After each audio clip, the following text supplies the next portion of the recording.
Is the Earth a sphere, like all globe scientists say that it is? The first go-to scientific argument is usually the experiment of Eratosthenes with sticks and shadows. So, who was Eratosthenes? Eratosthenes was born in 276 BC in Cyrene, in present-day Libya. He was invited by Pharaoh Ptolemy III to become a librarian at the Library of Alexandria in the year 245 BC because of his great poetic abilities. Eratosthenes, then 30 years old, accepted Ptolemy's invitation and travelled to Alexandria, where he lived for the rest of his life. Within about 5 years he became chief librarian, a position that the poet Apollonius Rhodius had previously held. He was thought to be the first person known to calculate what is believed to be the circumference of the Earth, and also the first person to calculate the so-called axial tilt of the Earth. Eratosthenes read about, as librarian of Alexandria, that at the time of the summer solstice, June the 21st, a certain well located at Cyrene, modern-day Aswan, cast no shadow. Yet he knew this was not to be the case in Alexandria. It is very important to put this in historical context and to consider what was likely to be understood about the Earth, the distance of the Sun, and the rays of the Sun at that time. Visual observation played a major role, and I would ask you to do the same today. First, what would have Eratosthenes observed about the Sun? He would have seen the Sun's rays look like this. Everywhere. Always. These are called crepuscular rays and suggest strongly that the Sun is nearby and just above by joining all the rays at the top, and certainly are not parallel. You can look this up in Wikipedia.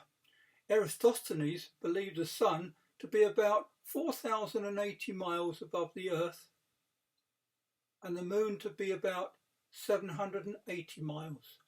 This is confirmed in the International Journal of Scientific History. So, it would be a huge leap of imagination to believe that the Sun was such a long way from Earth that all the rays were coming in parallel. However, starting with Pythagoras, the Greek elite did believe that the Earth was a sphere.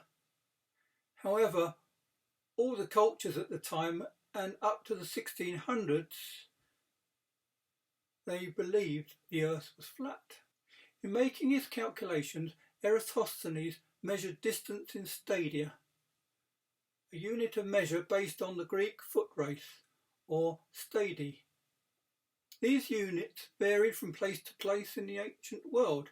Eratosthenes almost certainly used the Attic stadi, which was based on one circuit of the track of the Athens Stadium, 606 feet 10 inches, or a little over a tenth of a mile.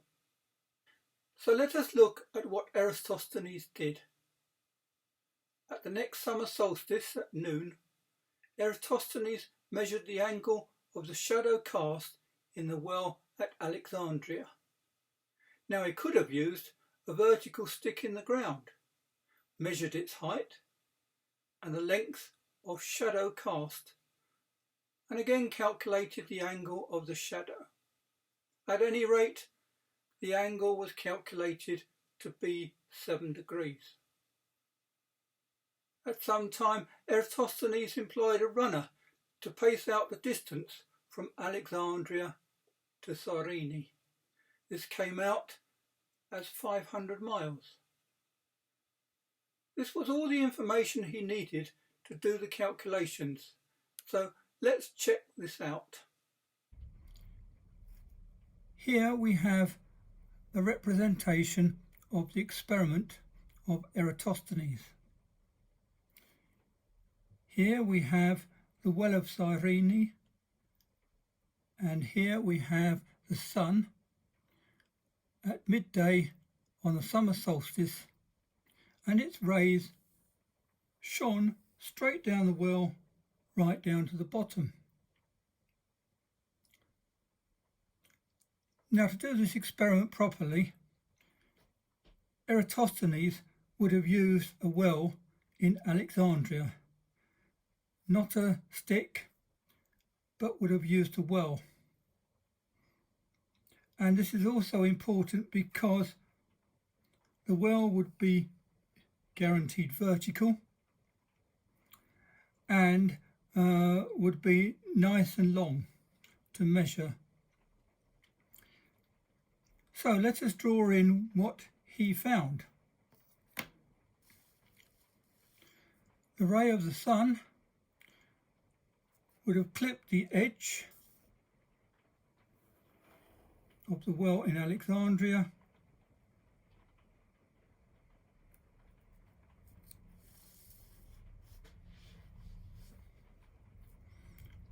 and so all of this area would be in shade. So now what he needs to do is to measure this width of the well and this length of the shadow cast. And he would have had to ask for a volunteer on the end of a rope to go down this well to find out where the shadow started, and then somehow measure the distance from there to there at exactly 12 midday. So let us assume that the well had a diameter of 4 feet, which is not a very big well. Even so, the distance that had to be measured would have been 31 feet 8 inches, which is equivalent to 31.66.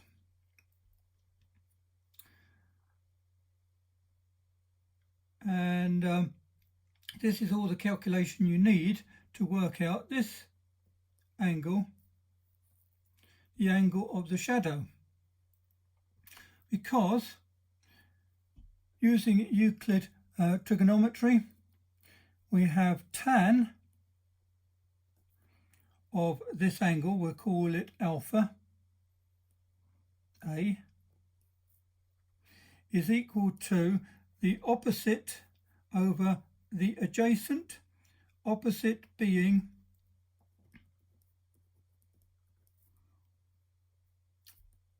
four feet, adjacent being 31.666.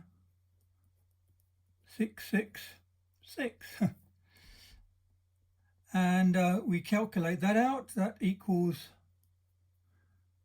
0.126. And then if you put 0.126, which is a tan of alpha, and then you reverse the tan, anti-tan, you get alpha equal to 7.2 degrees. So 7.2 degrees is the angle of the shadow down the well, and this is the experiment of Eratosthenes.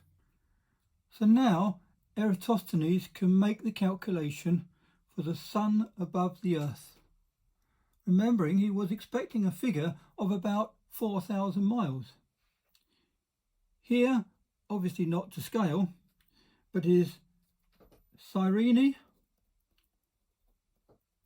with the sun directly overhead, making a 90-degree triangle with Alexandria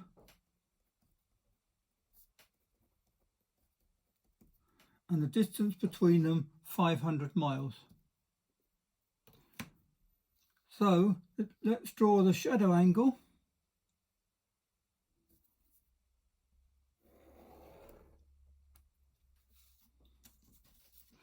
And we know that that angle was found to be 7.2 degrees. This means that this angle will be 90 degrees minus 7.2, which is 82.8 degrees. Now we know that the tan of 82.8, the tan of this angle is the opposite, which is the height of the sun above Cyrene, over the adjacent, which is 500 miles. So we can make the calculation that the tan of 82.8 equals opposite over the adjacent equals opposite over 500. And then if we multiply both sides of the equation by 500, those cancel each other out. There's 500 on that side. And we find that it is 500 times 7.91, which equals the height above the sun, which equals 3957 miles.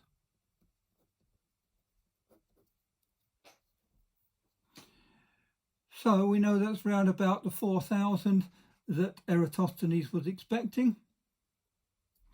Wikipedia shows that he had calculated, or it was thought that the sun was 4,080 miles. And interestingly enough, this 7.2, which seems to come from the globe earthers wanting to make 50 segments, but if we use, instead of 7.2, but we use 7 degrees, then we'd have 500 times a tan of 83 degrees, and that equals 4,072 miles. And 4,072 miles is pretty close to what it was thought to be 4,080 miles. So now let us look at a completely different interpretation of Eratosthenes' experiment. This is lauded by globe earthers, saying that it's an obvious experiment measuring the circumference of the Earth. Here is the Earth. Now Pythagoras thought it was a sphere, so indeed Eratosthenes could have thought it was a sphere as well. Up to now I've demonstrated it on a flat surface, and with a flat surface we've got the height of the sun, but with a circular spherical surface you can measure the circumference of the Earth. The assumption now is that the sun is no longer local but is huge distance away, and that in turn suggests that all the rays hitting the Earth here at the well at Cyrene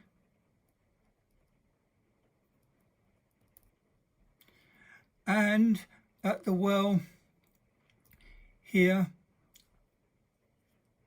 in Alexandria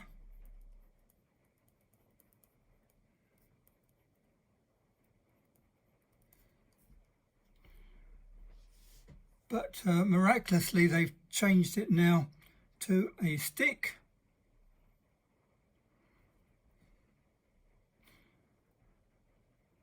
We know the distance here to here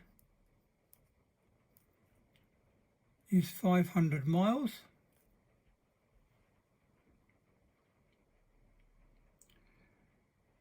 We know that this angle, the angle of the shadow, 7.2 degrees. And now you have a chunk of the Earth, a slice of 7.2 degrees, measuring on the surface 500 miles. So now the calculation is very simple. If 7.2 degrees is equivalent to 500 miles, then what is the distance around 360 degrees? And we do this by dividing 360 degrees by 7.2, and that equals 50. A nice magic number. So if each segment is 500 and there are 50 of them, then all we have to do now is multiply 500 miles 50 times, which equals 25,000 miles. So from this calculation and this observation, assuming parallel rays from a long distance sun, getting a figure of 7.2 degrees for the shadow, then the circumference of the Earth is 25,000 miles. Eratosthenes made 5 important assumptions, none of which were accurate. You can check this out in Wikipedia.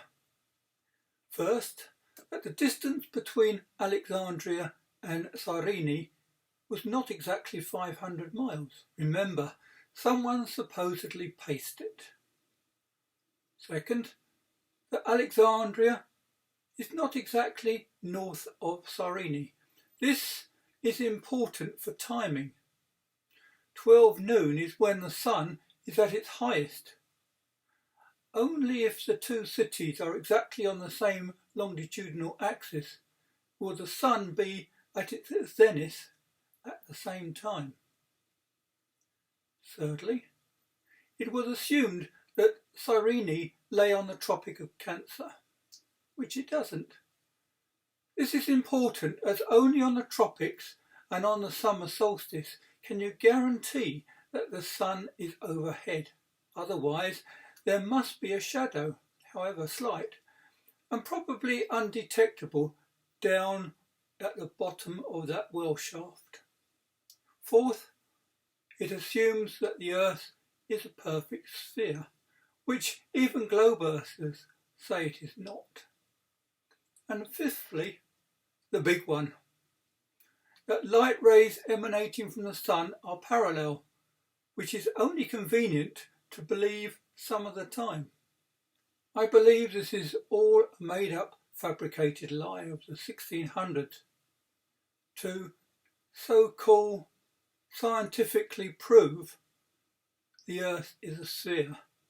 Interestingly enough, Eratosthenes was supposed to be head librarian at Alexandria for about 50 years, from 250 to 200 BC.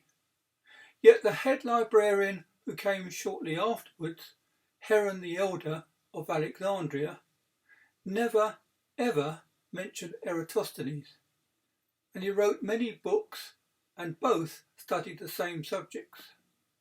So I think this story is a figment of fertile imaginations to justify a spherical Earth. Conveniently, all the works of Eratosthenes was lost in the great fire of the Library of Alexandria. And that fire lasted 6 months. You mean they didn't save any books while watching the library burn for 6 months? Yeah, Right. So although Eratosthenes wrote on many subjects, only fragments remain. He died in 194 BC in Alexandria.